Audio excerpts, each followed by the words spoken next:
Bismillahirrahmanirrahim. Assalamualaikum warahmatullahi wabarakatuh. Alhamdulillahirabbil alamin wassalatu wassalamu ala asyrafil anbiya'i mursalin wa maulana Muhammadin wa alihi washabihi ajmain. Subhanaka la ilma lana illa ma 'allamtana innaka antal alimul hakim wa la haula wa la quwwata illa billahi al azim. Hai adik-adik yang disayang sekalian yang mengikuti rancangan Cikgu Omar iaitu Teka-teki Rakyat. Ya, sebagaimana biasa kita buat siaran hari ini iaitu mengenai beberapa permasalahan untuk memupuk kebijaksanaan anda berfikir. Sebab dalam bahasa Inggeris kata-kata hikmatnya ialah the level of the development of a country is determined in considerable part by the level of the development of its people intelligences. Jadi kalau kita nak mengenal sebuah negara tu bijak, hebat, maka kita kenal rakyat dia tu bijak ke tidak.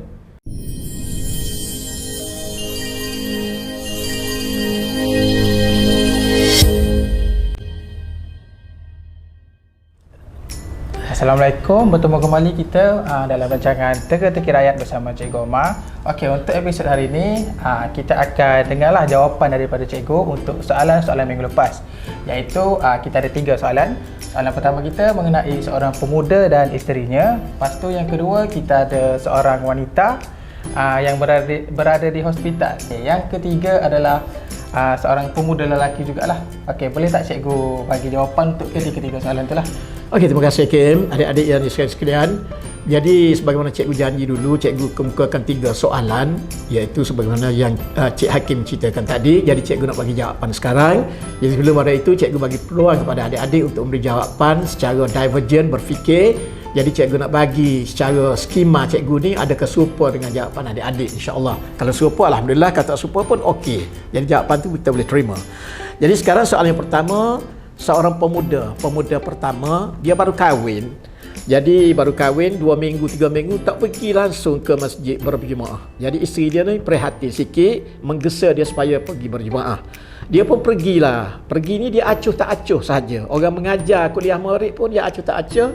Sudah sembahyang maghrib dia turun dan bersembang-sembang dengan budak-budak di pekarangan masjid itu. Bercara membicarakan tentang motosikal apa. Jadi remeh-temeh. Jadi entah macam mana tersentak dia setelah penceramah tu mengatakan satu benda, dia pun tangkap benda tu dengan secara yang mungkin tidak betul. Dia tangkap benda tu. Dia tak dengar elok-elok, acuh tak acuh saja. Jadi lepas Malaysia bergegas balik, minta isteri dia membuat proses iaitu jadi saya kata yang besar ada, yang putih dengan merah abang pergi belilah, kita tak ada. Jadi benda tu ialah dia pergi beli ke kedai roncik, dia pergi beli bawang putih setengah kilo dan bawang merah setengah kilo. Bawang besar dah ada di rumah isteri dia kata. Jadi dia suruh isteri dia tumbuk bawang tu, tumbuk lumat elok, masuk dalam botol untuk dia pakai di celah tiak ke, di celah apa, di celah tengkuk ke untuk pergi berjemaah di masjid. Sebab dia dengar penceramah tu kata kalau kita mari ke masjid, sunat sikit kita pakai bau-bauan. Sunat sikit. Sebab kita duduk alam sah tu, orang akan tidak hampak sangat mencium baju kita. Jadi itulah hikmatnya. Tapi dia buat kesimpulan, dia dengar pakai bawang. Jadi banyak tersilap. Dia sebenarnya bawang. Jadi ustaz dia kata bau-bauan. Jadi sebab dia acuh tak acuh, dia kata pakai bawang. Jadi dia balik, isteri pun 2 kali 5 juga tumbuklah bawang tu. Jadi pagi tu subuh dia pergi, dia pakai bawang di bawah tiak, bawah tengkuk dia pergi. Jadi kebanyakan orang nasah dia tu larilah kerana bau-bauan ni tak enak sangat. Jadi ibrahnya, moralnya ialah kalau kita pergi ke masjid, kita betul-betul kena mendengar penceramah kata apa. Sebab benda ni agama, tak boleh main-main. Kalau boleh kita bawa kertas kita untuk buat catatan. Sebab cikgu sendiri pun cikgu rasa hebat dah. Kalau penceramah tu cerita 5 fakta, habis-habis tinggi pun cikgu ingat 3 fakta saja. 2 fakta tak ingat dah. Tapi kalau kita bawa kertas, bawa pen, maka kita catat, dapat pahala besar lagi dan kita dapat ke-5 fakta itu. Itulah pentingnya. Pahala pun dapat. Itu yang pertama. Yang kedua, wanita. Wanita ni berumur lebih kurang 70 tahun. Dia ni berdikari, dia pergi ke hospital kerana dia penyakit kencing manis. Dia pergi tu, budak kaunter tu kata setelah didaftar, makcik duduk di kuda di kursi tu. Dia pun pergi duduklah. 2 minit kemudian marilah van kecemasan. Van emergency ni. Mari Jadi attendant van tu ambil makcik yang kedua. Jadi makcik yang kedua mari, kena ambil makcik yang kedua bawa pergi. Jadi makcik yang pertama ni jealous lah dia, agak dengki lah dia sebab yang pertama pasal apa tak ambil lagi berjumpa doktor. Ambil yang nombor 2 dulu. Jadi dia pun berani kritis pergi jumpa dengan budak tu. Adik, mengapa makcik nombor 1 ni tidak ambil lagi? Makcik nombor 2 dia ambil. Jadi budak kaunter tu kata dia kecemasan makcik. Jadi disebabkan oleh orang tua ni mendengar, dia terus mengatakan kecemasan tu kencing masam. Oh, kencing. Jadi pandai dia ni. Doktor pakar dunia pun tak kerik lagi istilah kencing masam, tak ada sebenarnya. Tapi makcik yang kita cerita ni dia yang kerik benda tu. Hebat dianya. Muncul dia tak kalau kencing manis diabetes. Muncul dia tak kata kencing masam tu dah batas kalau misalnya. Jadi satu istilah baru. Jadi viral ke seluruh dunia, ke seluruh Malaysia. Makcik ni lah yang coin the term tu, terminologi tu. Kencing masam. Daripada perkataan kecemasan dia tak dengar elok, dia kata kecemasan, dia kata kencing masam. Jadi dia pun, oh kalau gitu kencing masam ni lebih bahaya daripada kencing manis, fikiran dia. Jadi dia dengan daripada belah-belah kencing manis dia tu jadi turun kepada 78 kerana psikologi mana kencing masam ni lebih bahaya daripada kencing manis. Okey, yang kedua. Yang ketiga, seorang pemuda yang kedua ni dia ni lepasan daripada giat marah. Okey, dia belajarlah wiring ke, welding ke. Jadi balik dia bekerjalah dengan toke Cina ke Melayu, tak kira lah beberapa bulan. Jadi dia pun nak berdikari, dia pergi lepaskan kerja tu, dia minta nak jadi kontraktor sendiri. Walaupun kecil-kecil lah dulu. Dia minta lesen, dapat lesen kelas F. Jadi dia minta tender, dapat, alhamdulillah dapat. Jadi kerajaan penender tu berilah satu senarai pada dia tentang item yang hendak dia buat ni apa dia, serta dengan harganya sekali. Jadi sampai kepada dia go through tu, sampai pada 2 perkataan dalam bahasa Inggeris, dia terkejut, pucat dia. Dia kata kalau macam ni bankrupt aku ni. Sebab aku dapat 100,000 tapi aku kena bayar kepada pekerja ni lebih kurang 6-7-8 ribu sebulan bagi seorang. Kalau 2 orang berapa? Jadi bankrupt aku. Jadi dia terus pergi tolak kepada pegawai itu bahawa dia tak mahu. Dia tak kata sebab apa-apa dan dia tak tanya orang pun. Ini bahaya tak tanya orang ni. Jadi perkataan itu adik-adik yang sekalian ialah kata dalam bahasa Inggeris general workers. General worker ni maknanya pekerja am. Tapi budak ni bila dia dengar perkataan general, makna dia kata general ni besar, seolah besar. Makna gaji pun kena 10,000 sebulan. Perkataan general tu. Tapi general worker ni pekerja am, gaji 1,200 saja sebulan. Bolehlah maintain. Untunglah dia. Tapi bila dia kata general tu gaji sampai 8,000 sebulan, tak layak dia bankrupt aku. Dia pergi serah. Dan pegawai tu tidak menasihat pada dia. Dia pun tak tanya orang lain. Jadi rugi dia. Jadi kerana perkataan general worker tu jadi rugi dia sampai bila-bila tak boleh tender dia. Itulah jawapan dia ketiga-tiga soalan tu. Okey, ada apa-apa masalah Kim? Okey, untuk yang terakhir tu jadi kita boleh ambil lah, betul lah pepatah Melayu berkata malu bertanya sesat jalan. Okey, betul. Okey, cikgu, jadi untuk benda tu betul-betul berlaku tak di dunia nyata? Okey, dalam dunia nyata Kim, benda ni banyak berlaku.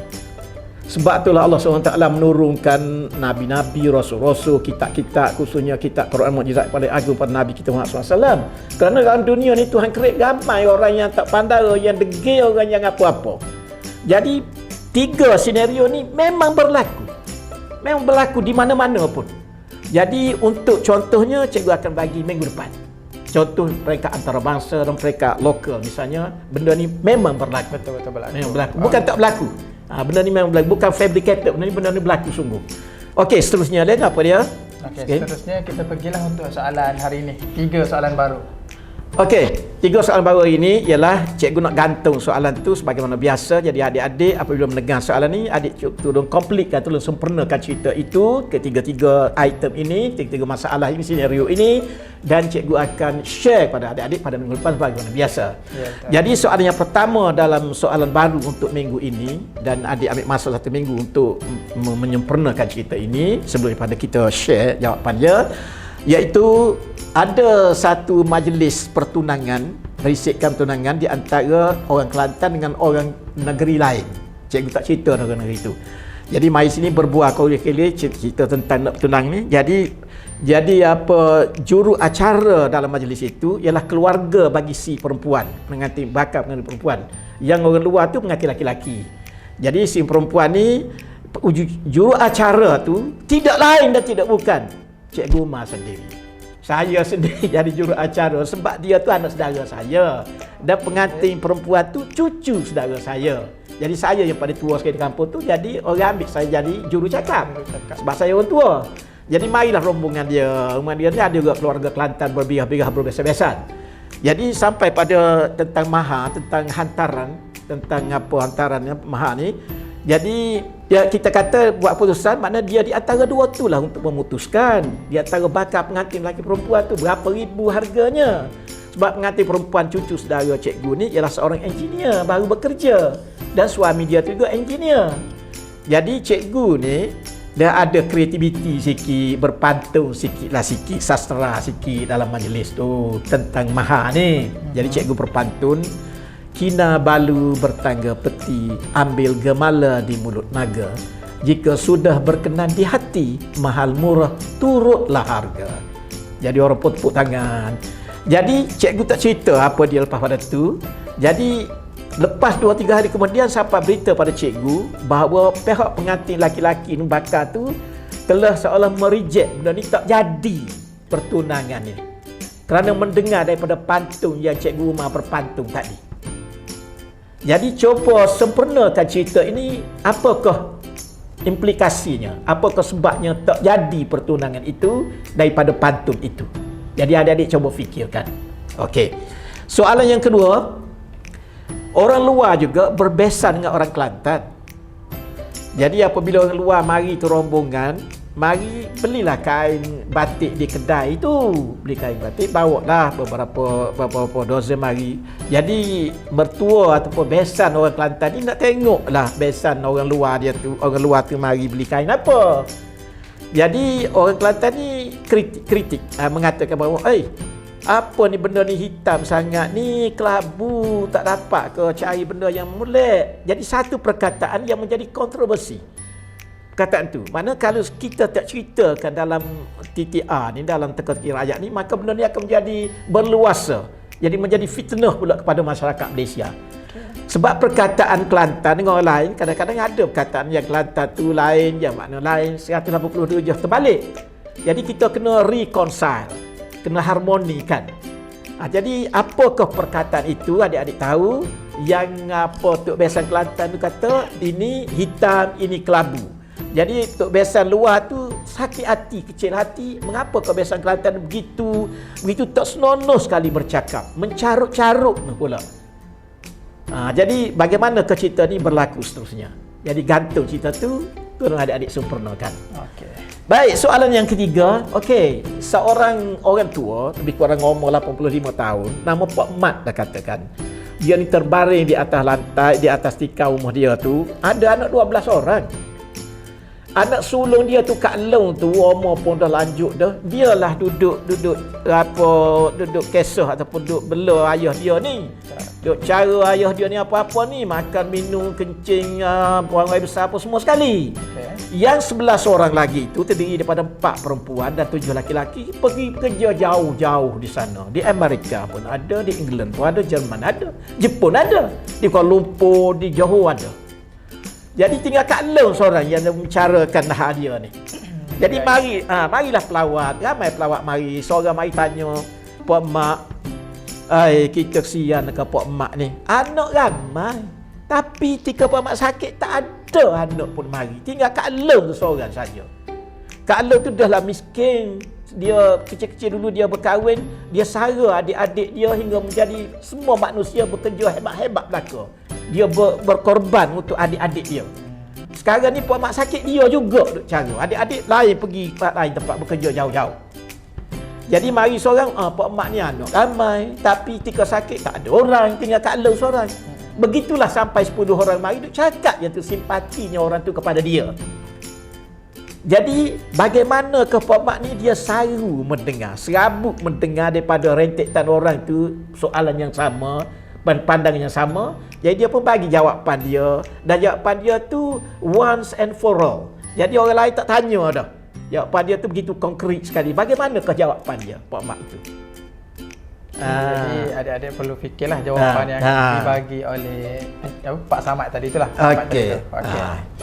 Jadi adik-adik sekalian, jadi cuba fikirkan tiga-tiga soalan tu untuk minggu depan kita kongsikan. Kalau ada adik hebat betul, maka hebatlah adik-adik berfikiran secara divergent. Jadi tolong sempurnakan tiga-tiga cerita itu. Tu jangan lupa subscribe, like dan share kepada kawan-kawan semua. Semoga mendapat faedahnya sebagaimana Cikgu Cook dalam kata-kata hikmat bahasa Inggeris tadi, bahawa sesebuah negara itu kemajuannya, kehebatannya bergantung pada anak negara itu cerdik atau tidak berfikir. Jadi betul. Inilah tujuan kita ni, supaya anda semua bijak berfikir di luar kotak. Okey, adik-adik saudara semua bijak berfikir, tetapi nak suruh bijak lagi, terutama berfikir di luar kotak, outside the box. Okey, terima kasih. Jumpa lagi. Assalamualaikum warahmatullahi wabarakatuh.